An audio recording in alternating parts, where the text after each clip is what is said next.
we're going to talk about getting jobs. That's what it's all about, right? Starting to get paid, earning an income, and what do you need? Well, in broadcasting, your resume isn't the most important thing. Your education isn't the deciding factor. Where you go to school does help. Your GPA, though, that's not a factor at all. I've been in broadcasting more than 16 years, and nobody ever asked me what my GPA was, even though I did have a pretty high GPA at Temple University. The one thing they will ask you for, though, is your demo reel.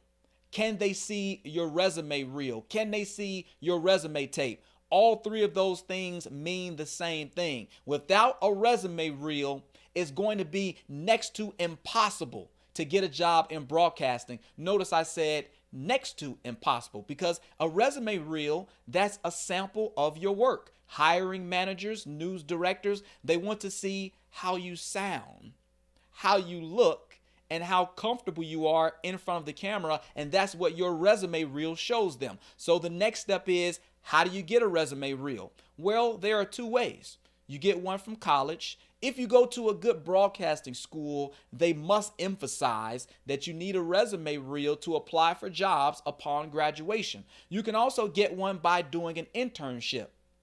Now that goes hand in hand with going to college, because more often than not, a prerequisite for getting an internship is earning college credit. I've mentioned it before. I got my first TV job just 3 months after I graduated. The way I was able to do that was I had professional stand-ups, professional reporting, professional looking anchoring on my resume reel, and I got that from my internship.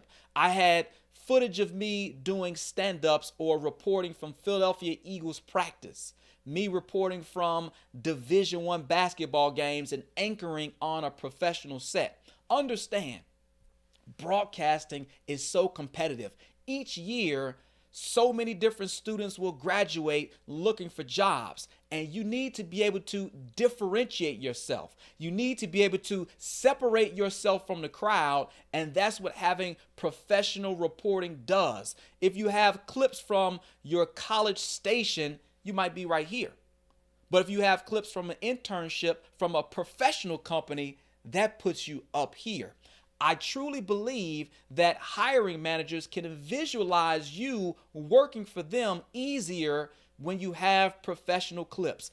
I don't know if college professors and colleges are telling you this, but only having college material just won't cut it. If you want to increase the likelihood that you will get a job shortly after you graduate, you need professional reporting. That's why it's so important where you pick to do your internship. You need to be hands-on, and it needs to be a place that will allow you to make a resume tape. Maybe you still have a few things from college on your resume reel, but certainly the majority should be professional clips, and that is going to allow you to stand out from the crowd. Because here's the thing, talent-wise, when most people graduate from college, everybody is about even.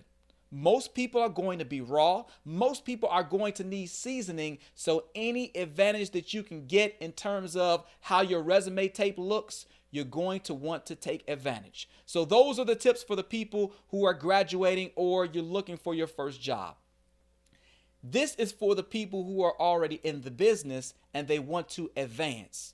You need to make sure that you only put your best clips on your resume tape. I know that sounds simple, but a lot of times I see people, they want to show so many different settings and them demonstrating things and so many different outfits, but it has to be your best stuff. Less is more. You don't need to have a 15-minute resume tape. 10 minutes is probably the max, because a lot of times a news director or a hiring manager, they know in the first minute whether they like you or not. So you don't need to have 15 minutes worth of material, and you need to have strict standards about what you put on that resume tape. Make sure that your hair looks great, that you're well groomed. Make sure that your clothes look great and they fit well. You shouldn't be stumbling on your resume tape. You should be pronouncing things correctly. You have to make sure that anything that is questionable hits the cutting room floor. You know, when people make movies, whether it's production companies or what have you, a lot of times they shoot a lot of footage that doesn't make the final movie. That's why when you get DVDs from time to time, there are bonus scenes, extra scenes that didn't make the movie. Those scenes hit the cutting room floor. Likewise, when you're making your resume reel, you need to have strict standards. And if some of your reporting or some of your clips don't measure up, they need to hit the cutting room floor. It helps to have a second set of eyes when you're making your resume reel, where they can determine or give suggestions about what should hit the cutting room floor. After all, you never get a second chance to make a first impression. Your career is at stake. You're trying to get that job. You're trying to increase your salary. So you need another pair of eyes, someone you trust to give you constructive criticism. I hope you understand that you need professional clips to give you the best chance to get a job right out of college. And I hope you understand that you might need to tighten up that resume tape if you want to get that next opportunity.